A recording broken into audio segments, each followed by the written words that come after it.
पराभवानंतर काँग्रेसमधील मतभेद चव्हाट्यावर आलेत। आमदार भाई जगतापांना कारणे दाखवा नोटीस पाठवण्यात आली आहे। पुढील 7 दिवसांमध्ये खुलासा करण्याचे आदेश देण्यात आलेत। वर्षा गायकवाडांचा राजीनामा मागणं त्यांना भोवलेलं दिसतंय। मुंबई महापालिकेतील पराभवाची जबाबदारी स्वीकारत मुंबई अध्यक्ष वर्षा गायकवाड यांनी राजीनामा द्यावा अशी मागणी करणाऱ्या भाई जगतापांना पक्षानं कारणे दाखवा नोटीस बजावलेली आहे। तसंच त्यांना 7 दिवसांमध्ये खुलासा करण्याचे आदेशही दिलेत।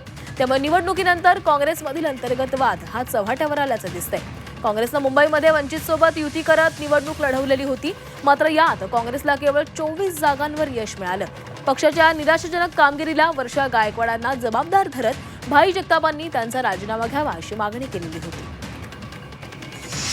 आता या क्षणी त्याचं विश्लेषण करता येणार नाही, पण काँग्रेसला मोठ्या प्रमाणात यश मिळालेलं आहे ते नाकारता येत नाही।